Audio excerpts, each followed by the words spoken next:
KwaNongoma and Kwazulu-Natal. Our reporter Ziyanda Ngcobo is standing by with the latest. This is with regard to the preparations for the memorial of the Zulu Queen, Regent Mantfombi Dlamini Zulu. Ziyanda?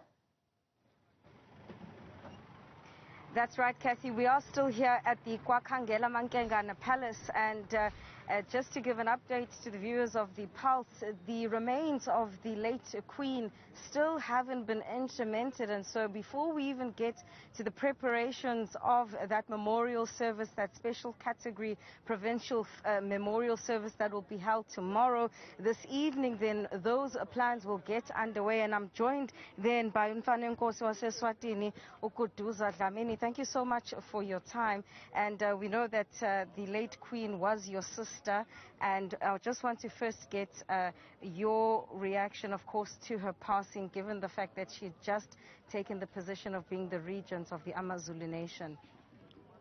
Sajabha kakhulu dadewethu kuva ngoba we were here on the demise of King Kwazulu-Natal. So nobody anticipated the Queen regent would also follow that quick.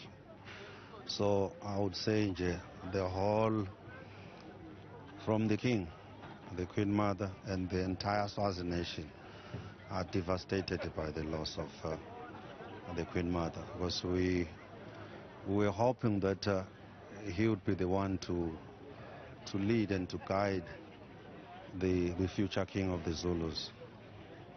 Hence, now that it has happened, we can say only God knows what the future holds. And Twana, if we could just take us through why exactly the intermenting is only taking place in the early hours of Friday morning. We were told that this would take place in the early hours of this morning. Is there any particular reason why this was delayed by a day? From what I gather here, it's been the wishes of the late king that such ceremonies are done at this hour. But for us in Swaziland, it's very common. The princes and the kings, they are buried at the wee hours of the day. So with us, it's business as usual. That's what we are used to.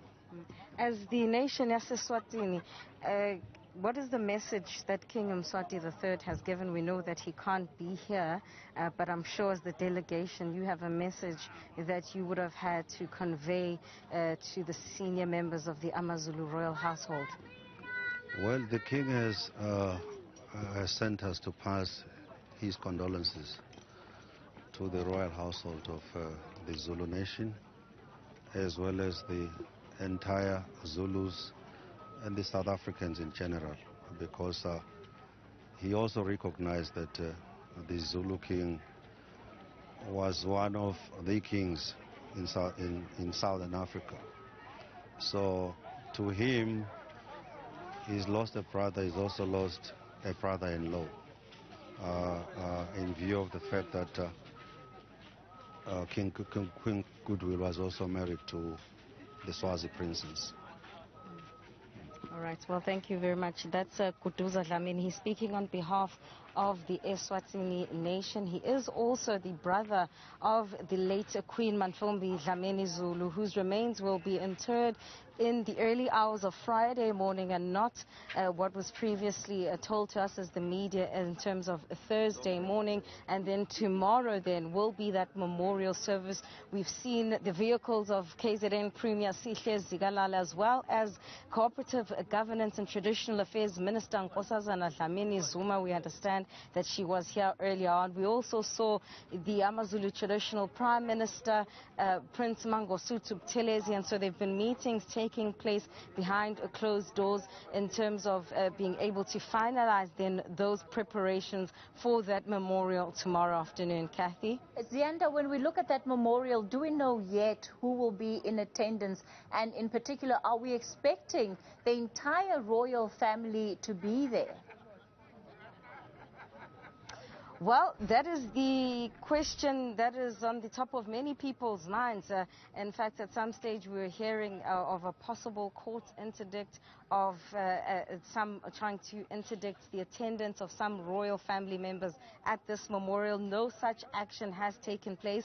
It's just rumors that were flying around during the course of the day. We also understand then that the son of Mantfombi Dlamini Zulu, the one who was earmarked to take over as the next Zulu King, that's Zulu, is said to be in and around the province of KwaZulu-Natal. He was actually in Eswatini and arrived, I believe it was last night, so he is around. But whether or not he attends that particular memorial service, that is also yet to be seen. But in terms of even if he does then become the next successor of the late King Zwelithini Zulu, him attending that particular memorial wouldn't be odd, because the mortal remains of his mother would not be there. As you know, kings do not attend funerals, hence King Mswati III is also not here physically. He sent a delegation from Eswatini. The late Zulu King also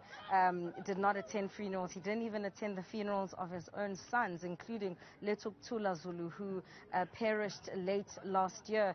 And so when it comes to that memorial service, final preparations are underway. I can tell you that the marquee has been erected, and there have been discussions with the media in terms of preparations. But as I've mentioned, the dignitaries that I've mentioned, they would be, of course, an important role in terms of ensuring then that that special category funeral is finalized in terms of all the protocols, which will include then some elements from the South African Police Service. So, Ziyanda, when we think about this memorial then, in terms of optics, it's going to be very important what happens, who is there, who isn't there, because that could very much be seen as a reading of whether or not this message of unity within the royal family that we've heard from different officials who've been to the palace. We've heard it from Prince Buthelezi as well. It will be a sign of whether that message has actually filtered down, and if in fact